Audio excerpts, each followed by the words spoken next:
दोस्तों आज देखेंगे इथाइल आयोडाइड की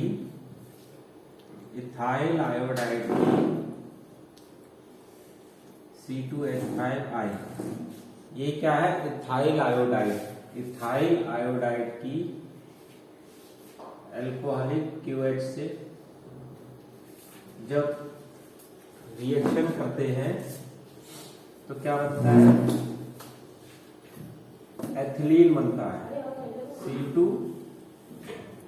C2H4 plus Ai plus H2O। ये रिएक्शन बनती कैसे है?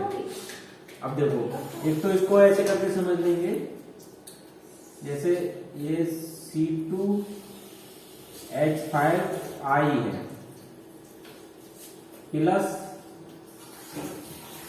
प्लस KOH है, ठीक है। इसके बाद में हमारा ये बन जाएगा और इसको और थोड़ा अच्छे से जैसे ये अगर टूटेगा, ये अगर हमारा टूटेगा तो कैसे टूटता है? C2H5 पॉजिटिव में और ये I निगेटिव में, ऐसी करके ये किस में टूटेगा? K पॉजिटिव में और OH निगेटिव में। जैसे एक एग्जांपल ले लेंगे, जैसे सोडियम होता है, NaOH होता है, तो NaOH को अगर तोड़ते हैं हम तो किस में टूटता है? Na पॉजिटिव और OH निगेटिव में। तो ये पॉजिटिव में, ये निगेटिव में, ये पॉजिटिव में, ये निगेटिव में। अब ये निगेटिव में, पॉजिटिव में, निगेटिव में कैसे करके टूटता है, उसके लिए थोड़ा सा समझने की कोशिश करेंगे। क्योंकि ऐसे चीज देखेंगे, कार्बन की वैलेंसी कितनी होती है? 4 होती है। आयोडीन की वैलेंसी कितनी होती है? 1 होती है। हाइड्रोजन की वैलेंसी कितनी होती है? 1 होती है। और पोटेशियम की वैलेंसी कितनी होती है? 1 होती है। ऑक्सीजन की वैलेंसी कितनी होती है? 2 होती है, ठीक है। कार्बन की वैलेंसी कितनी होती है? -4 भी होती है और +4 भी होती है। आयोडीन की कितनी होती है? -1 होती है। हाइड्रोजन की कितनी होती है? -1 भी होती है और +1 भी होती है। पोटेशियम की कितनी होती है? +1 होती है, ठीक है। ऑक्सीजन की कितनी होती है? -2 होती है। और एक जिसकी जितनी वैलेंसी होगी वो उतने बॉन्ड से जुड़ा होगा। जैसे यहां पर देख लेंगे, ये C2H5I को ऐसे भी लिख लेंगे, ये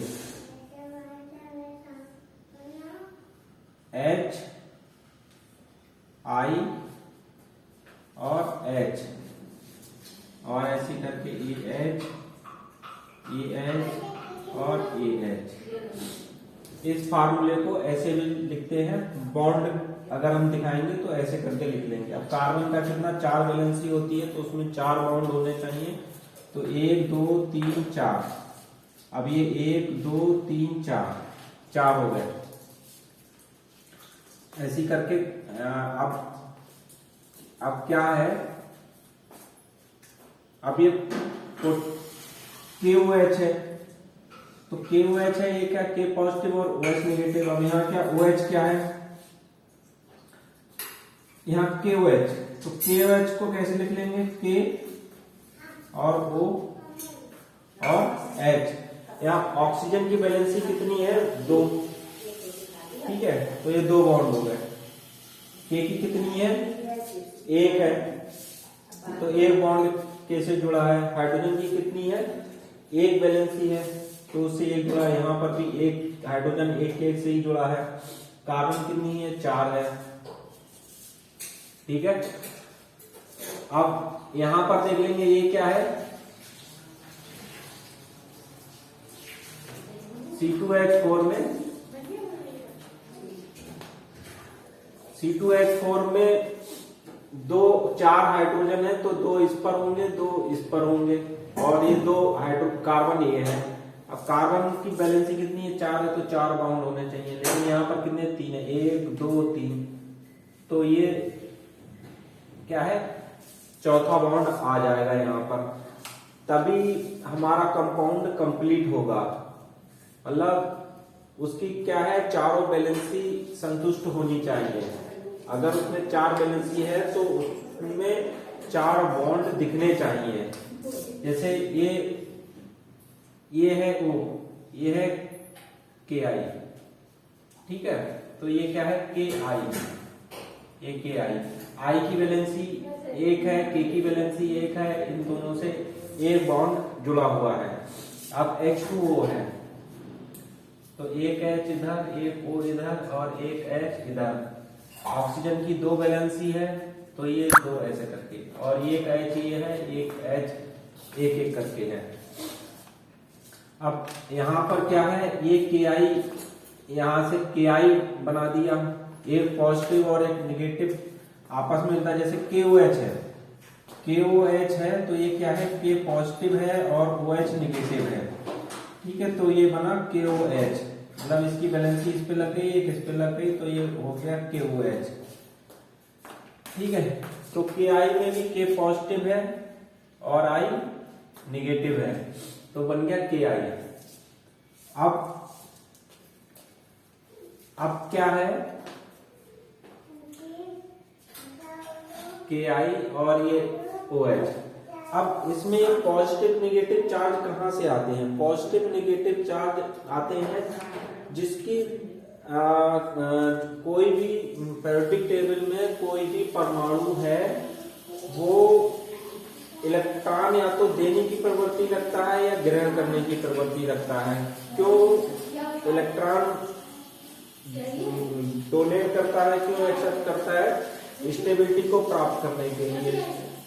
और स्टेबिलिटी को कैसे प्राप्त करता है, पीरियोडिक टेबल में कोई भी परमाणु अपने पड़ोस वाली इनर्ट गैस का इलेक्ट्रॉनिक विन्यास प्राप्त करना चाहता है, उसके लिए वो कुछ जो परमाणु होते हैं वो इलेक्ट्रॉन देके आसानी से अपने पड़ोस वाली इनर्ट गैस का अक्रिय अपने पड़ोस वाली इनर्ट गैस या अक्रिय गैस का इलेक्ट्रॉनिक विन्यास प्राप्त कर लेते हैं, कुछ ग्रहण करके प्राप्त करते हैं, कुछ डोनेट कर इलेक्ट्रॉन डोनेट करके इलेक्ट्रॉनिक विन्यास प्राप्त करते हैं। तो जिन परमाणु के अंदर इलेक्ट्रॉन को डोनेट करने की प्रवृत्ति होती है उन पर पॉजिटिव चार्ज आता है। जैसे सोडियम है, सोडियम में क्या एक इलेक्ट्रॉन डोनेट करने की प्रवृत्ति, एक इलेक्ट्रॉन को त्याग कर अपने पड़ोस वाली इनर्ट गैस का इलेक्ट्रॉनिक विन्यास प्राप्त कर लेते हैं, ठीक है ना, तो उन पर पॉजिटिव चार्ज आता है। इस करके क्लोरीन है, क्लोरीन क्या है, एक इलेक्ट्रॉन ग्रहण करके अपने पड़ोस वाली इनर्ट गैस का इलेक्ट्रॉनिक विन्यास प्राप्त करती है, तो उस पर एक नेगेटिव चार्ज आता है। कहीं पर भी देखा होगा HCl तो वो इस फॉर्म में होगा, मतलब H पॉजिटिव और Cl नेगेटिव में टूटता है। तो जिसकी जितनी वैलेंसी होगी वो उतने बॉन्डों से जुड़ा होगा। कार्बन का क्या है, कार्बन क्या है, 4 इलेक्ट्रॉन देके भी स्थायित्व को प्राप्त कर लेता है, 4 इलेक्ट्रॉन देकर भी स्थायित्व को प्राप्त कर लेता है। तो इसकी वैलेंसी कितनी है, 4 है, और ये 4 बॉन्डों से गिरा रहता है, जुड़ा रहता है, ठीक है ना, तभी कंपाउंड कंप्लीट होता है। ठीक है दोस्तों, आगे कुछ अगले वीडियो में, अपने नेक्स्ट वीडियो में समझाने की कोशिश करेंगे। धन्यवाद।